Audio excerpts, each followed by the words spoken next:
اعوذ باللہ من الشیطان الرجیم بسم اللہ الرحمن الرحیم رب اشرح لی صدری ویسر لی امری واحلل عقدۃ من لسانی یفقہوا قولی۔ ریاض الصالحین دوسرا حصہ، احادیث نبوی صلی اللہ علیہ وسلم۔ حضرت ابو امامہ رضی اللہ تعالی عنہ سے روایت ہے کہ رسول اللہ صلی اللہ علیہ وسلم سے پوچھا گیا کون سی دعا زیادہ قبول ہوتی ہے؟ آپ نے فرمایا رات کے پچھلے پہر میں اور فرض نمازوں کے بعد۔ ترمذی۔ یہ حدیث حسن ہے۔ فائدہ، مطلب یہ ہے کہ رات کو اگر دو حصوں میں بانٹا جائے تو رات کے دوسرے حصے کا بیچ کا وقت، دونوں صورتوں میں یہ رات کا وہ وقت ہے جسے دوسری روایت میں رات کا آخری تہائی حصہ بتلایا گیا ہے، جس میں اللہ تعالیٰ آسمان دنیا پر نزول فرماتے ہیں۔ قبولیت دعا کا دوسرا وقت فرض نمازوں کے بعد ہے۔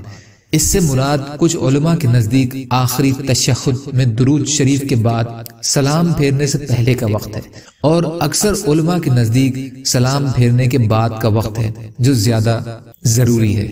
اس وقت انفرادی طور پر ہر بندہ اپنی اپنی ضرورت کے مطابق دعا کر سکتا ہے۔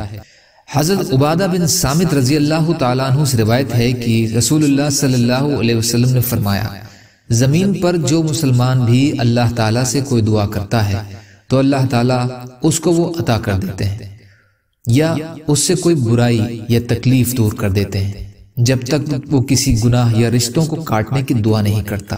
تو لوگوں میں سے ایک شخص نے کہا تب تو ہم خوب دعا کریں۔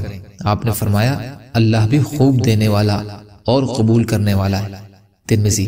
اور کہا یہ حدیث حسن صحیح ہے، اور امام حاکم نے اسے ابو سعید سے روایت کیا ہے، اور اس میں زیادہ بیان کیا گیا ہے یا اس کے لیے اس کی طرح اجر کا ذخیرہ کر دیتا ہے جو اسے آخرت میں ملے گا۔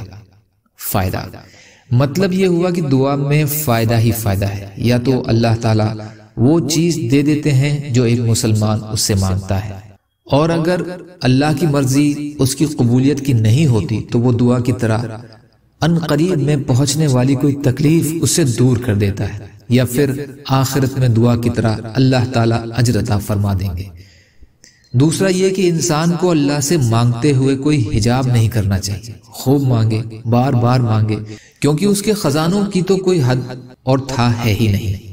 حضرت ابن عباس رضی اللہ عنہ روایت فرماتے ہیں کہ رسول اللہ صلی اللہ علیہ وسلم مصیبت اور بے چینی کے وقت فرمایا کرتے تھے اللہ کے سوا کوئی معبود نہیں، وہ عظیم ہے، حلیم ہے۔ اللہ کے سوا کوئی معبود نہیں، وہ عرش عظیم کا مالک ہے۔ اللہ کے سوا کوئی معبود نہیں، وہ آسمانوں اور زمین اور عرش کریم کا رب ہے۔ بخاری اور مسلم۔ فائدہ، آزمائش کے وقت اللہ کے ذکر، اس کی توحید اور ظاہری اسباب اختیار کرنے کے بعد صرف اسی پر بھروسہ اور توکل کے اظہار سے انسان کو بڑا حوصلہ ملتا ہے۔ اس لیے نبی اکرم صلی اللہ علیہ وسلم بھی ایسے موقعوں پر اللہ ہی کی طرف رجوع فرمایا کرتے تھے، کیونکہ تمام اختیارات اسی کے پاس ہیں، اس کے سوا کسی کے پاس کچھ نہیں۔ یا اللہ ہم سب کو کہنے سننے سے زیادہ عمل کی توفیق عطا فرما۔ یا اللہ مظلوموں کی مدد فرما۔ یا اللہ ہم سب کو اپنی استعداد کے بقدر اپنا حق ادا کرنے والا بنا۔ یا اللہ استقامت عطا فرما دیجئے، صحت کلی عطا فرما دیجئے، جو پریشان حال ہیں ان کی پریشانیوں کو دور کر دیجئے۔ یا اللہ ہر ظاہری باطنی فتنوں سے ہماری حفاظت فرمائیے۔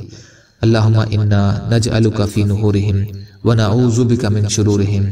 سبحان ربک رب العزت عما یصفون وسلام علی المرسلین والحمد للہ رب العالمین برحمتک یا ارحم الراحمین۔ لا الہ الا اللہ محمد رسول اللہ، والسلام علیکم۔